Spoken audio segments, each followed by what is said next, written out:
Welcome in Kicks Education Forum. So today I am going to discuss about CNS stimulants. We will discuss about its pharmacology and important group of CNS stimulants. So let's get started. CNS stimulants are those drugs which initiate, stimulate and activate the central nervous system. ये वो drugs होती हैं जो specifically हमारे central nervous system को stimulate करने की कोशिश करती हैं। अगर इसके इंपॉर्टेंट ग्रुप्स की बात की जाए तो इसमें दो इंपॉर्टेंट ग्रुप आ जाते हैं, that is respiratory stimulant and psychomotor stimulant. Respiratory stimulants का दूसरा नाम है एनालेप्टिक। जैसे नाम से ही बताया जा रहा है कि ये रेस्पिरेशन को स्टिमुलेट करवाएगा। रेस्पिरेटरी स्टिमुलेंट्स को एनालेप्टिक्स भी कहा जाता है और इसके जो इंपॉर्टेंट ड्रग्स हैं वो डायज़ाप्राम एंड नेकिथामाइड आ जाती हैं। अगर इसके मैकेनिज्म ऑफ एक्शन की बात की जाए तो रेस्पिरेटरी स्टिमुलेंट स्पेसिफिकली ब्रेन और स्पाइनल कॉर्ड पे जाके इफेक्ट प्रोड्यूस करते हैं, जिसकी वजह से हमारे medullary respiratory and vasomotor centre की एक्टिविटी जो होती है वो इंक्रीज हो जाती है। समटाइम्स हम कुछ ऐसी ड्रग्स लेते हैं जो ओवरडोज होने की वजह से हमारे रेस्पिरेशन को डिप्रेस करने की कोशिश करते हैं, तो उस कंडीशन में हम रेस्पिरेटरी स्टिमुलेंट्स लेते हैं, ठीक है। और इसके बाद वेजोमोटर सेंटर को भी एक्टिवेट करता है, मतलब कि जो हमारे होम्योस्टेसिस का मैकेनिज्म है उसको एक नॉर्मल कंडीशन पे लाता है, ठीक है। हमारे बॉडी का हर मैकेनिज्म को नॉर्मल पॉइंट पे लाना। अगर इसके एडवर्स इफेक्ट की बात की जाए तो इसमें हाइपरटेंशन, टैकीकार्डिया और कफ आ जाता है। हाइपरटेंशन जो ब्लड फ्लो होता है वो इंक्रीज़ हो जाता है, जिसकी वजह से कार्डियक आउटपुट भी इंक्रीज़ हो जाता है और पर्सन जो है वो उसे हाई ब्लड प्रेशर या उसका ब्लड वॉल्यूम तो नहीं, लेकिन उसका जो हाई ब्लड प्रेशर है वो इंक्रीज़ हो जाता है, जिसकी वजह से इसका एक इंपॉर्टेंट एडवर्स इफेक्ट है कि वो कफ प्रोड्यूस है, मतलब कोई इरिटेशन होने की वजह से कफ प्रोड्यूस होती है, जिसकी वजह से जो पर्टिकुलर पर्सन है वो जो इरिटेशन की वजह से कफ करने लगता है, ठीक है। इसके बाद आ जाता है साइकोमोटर स्टिमुलेंट। साइकोमोटर स्टिमुलेंट नाम से बताया जा रहा है कि ये साइकोमोटर स्टिमुलेंट है जो हमारी साइकी के लिए बेनिफिशियल है, ठीक है। स्पेसिफिकली साइकोलॉजिकल ये स्टिमुलेंट्स होते हैं जो इंपॉर्टेंट होते हैं और ये इनका इफेक्ट है ये कि एक्साइटेशन प्रोड्यूस करते हैं और यूफोरिया की कंडीशन भी प्रोड्यूस करते हैं।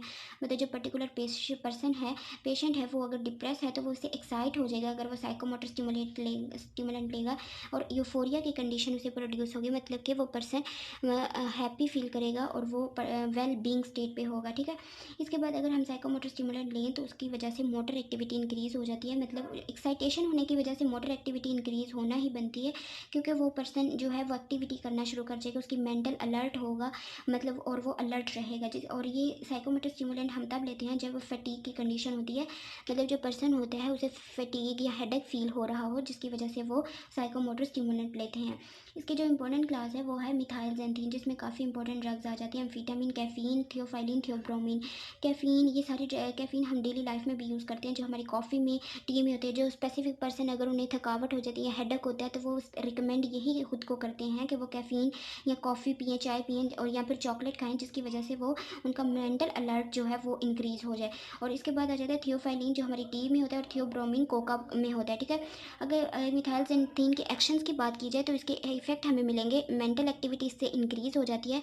पर्टिकुलर पर्सन तब लेगा जब उसे फटीग की कंडीशन होगी और उसकी वजह से उसके मोटर फंक्शन जो होंगे वो इनिशिएट स्टिमुलेट होना शुरू हो जाएंगे। मिथाइलजेंथीन अगर हम लेंगे तो इसकी वजह से, इसकी क्लास की वजह से ये हार्ट रेट को इंक्रीज़ करने की कोशिश करता है और इसे हम एज अ डायूरेटिक भी यूज़ करते हैं, मतलब जो सोडियम की एक्सक्रीशन है हमारी बॉडी से वो होना शुरू हो जाती है और ये हम तब लेते हैं। और ये उन पर्सनस को नहीं लेनी चाहिए, पेशेंट्स को जो ऑलरेडी गैस्ट्रिक एसिड का जिनको प्रॉब्लम होता है, क्योंकि ये गैस्ट्रिक सिक्रेशन HCl की या फिर पिप्सिन की सिक्रेशन को स्टिमुलेट करवाते हैं, तो इस वजह से उन पर्सन को, पेशेंट्स को नहीं लेनी चाहिए जो ऑलरेडी एसिडिटी में सफ़र है, ठीक है। अब ये हाई डोज अगर हम इसकी लेंगे तो इसकी वजह से ये एनजाइटी कॉज करेगा या इंसोम्निया। एनजाइटी मतलब ये है कि जो वो पर्सन, अगर हम ज़्यादा देर के लिए मेंटल एक्टिविटी चाय कॉफ़ी की वजह से इंक्रीज़ करने की कोशिश करेंगे तो इसकी वजह से एनजाइटी होना शुरू हो जाएगी, क्योंकि वो पर्सन ज़बरदस्ती जागने की कोशिश करे तो उसे एनजाइटी, इंसोम्निया, ख्यालात वगैरह या फिर नींद उसको कम आएगी, ठीक है। या फिर वो अलर्ट तो होगा पर ज़्यादा नहीं होगा, ठीक है। अब इसके अगर यूज़ की बात की जाए साइकोमोटर स्टिमुलेंट की, तो ये एक CNS स्टिमुलेंट है और ये पेशेंट तब यूज़ करता है जब हेडेक की कंडीशन होती है। हेडेक को ट्रीट करने के लिए CNS स्टिमुलेंट लिया जाता है और ये ब्रोंकियल अस्थमा में भी काफ़ी बेनिफिशियल है। वो इस तरह से, क्योंकि जो अस्थमा होता है वो अगर, मतलब उसके जो इरिटेशन कॉज होती है जिसकी वजह से ऑलरेडी उसमें ब्रोंकियल अस्थमा में कंस्ट्रिक्शन हुई होती है, तो अगर हम CNS स्टिमुलेंट साइकोमोटर का लेंगे CNS स्टिमुलेंट, तो वो ब्रोंकियल के अस्थमा को डायलेट करवाना शुरू कर देगा, जिसकी वजह से वो इजीली रेस्पायरेशन गैसेस की हो जाए। हमारी नेक्स्ट इंपॉर्टेंट ड्रग है निकोटीन। निकोटीन में निकोटिनिक एसिड होता है जो कि वोलेटाइल है, और निकोटिनिक एसिड जो होता है वो इजीली डिफ्यूज़ हो जाता है हमारे लंग्स से एल्वेलाई में, जिसकी वजह से ये इजीली अब्जॉर्ब हो जाता है। निकोटीन जो है वो हाईली लिपिड सोल्यूबल है और ब्लड ब्रेन बैरियर को भी इजीली क्रॉस करवा देता है कर देता है, जिसकी वजह से इसकी जो डिफ्यूजन एबिलिटी है वो बहुत ज़्यादा हाई होती है। ठीक है, अब इसके यूजेस की बात की जाए तो ये यूफोरिया कॉज करवाता है और मेंटल अलर्टनेस इससे इंक्रीज होती है, और पर्सन की मेमोरी भी इससे इम्प्रूव होती है। लेकिन ये as a daily life use तो नहीं करना चाहिए, लेकिन ये वो लोग यूज़ करते हैं जो ऑलरेडी तंबाकू स्मोकिंग कर रहे होते हैं, तो अगर उनको स्मोकिंग से विदड्रॉल करवाने के लिए हम निकोटीन उन्हें देते हैं। ठीक है, जो आजकल मार्केट में विलो के नाम से भी आ रही है, जिसे जिसमें निकोटिनिक एसिड होता है, और वो वही स्पेसिफिक पर्सन यूज़ करते हैं जो ऑलरेडी स्मोकिंग से एडिक्टेड हो जाते हैं, तो उनको विदड्रॉल के लिए निकोटीन दिया जाता है।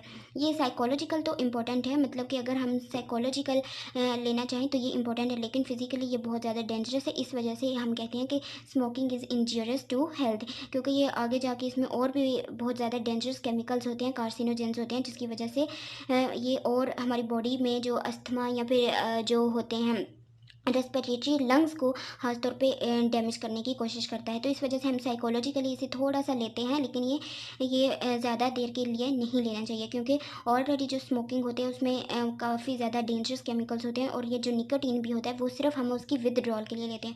इसके बाद अगर हम इसकी हाई डोज की बात की जाए तो इसके अगर हम हाई डोज में लेंगे तो ये रेस्पिरेटरी पैरालिसिस भी कॉज करवा देता है, मतलब रेस्पिरेटरी डिप्रेशन हो सकता है, या फिर वो पर्सन अब सांस नहीं ले सकेगा अगर उसे हाई डोज। इस वजह से ये काफ़ी ज़्यादा इसके हाई एडवर्स इफेक्ट भी इसे कह सकते हैं कि अगर ये ज़्यादा हो जाए तो इससे रेस्पिरेटरी पैरालिसिस भी हो जाएगा। अब इसमें एक इंपॉर्टेंट ड्रग आ जाती है, दैट इज़ कोकेन। कोकेन एक ऐसी ड्रग है जो हमारे अलर्टनेस को तो काज करवा देती है, मतलब अच्छी है। डिलूजन या हेलुसिनेशन जो पर्सन होता है वो अपने ही इर्द गिर्द अपनी दुनिया बना लेता है, जिसमें वो ख्यालात में रहता है, या फिर वो यूफोरिया डिलूजन, मतलब वो पर्सन जो होता है वो धोखे में रहना शुरू कर देता है, उसे वो जो इन्वायरमेंट रियलिटी होती है वो उसे इतना नहीं पता चल रही होती। ठीक है, तो ये मेंटल अलर्टनेस को भी कॉज करवाता है। अब ये इसका इफेक्ट कैसे प्रोड्यूस होगा, मतलब मैकेनिज्म ऑफ एक्शन, जैसे ये एक न्यूरॉन है।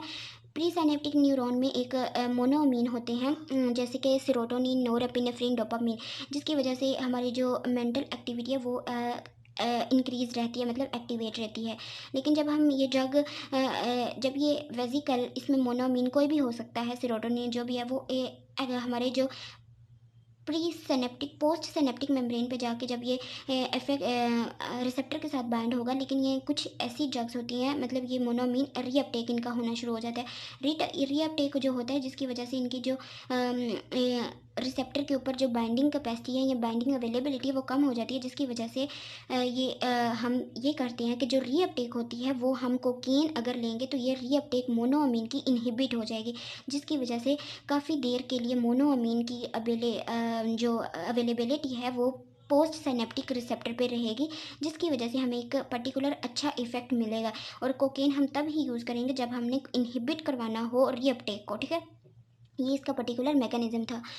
I hope you have understood. Please make sure to subscribe Kicks Education for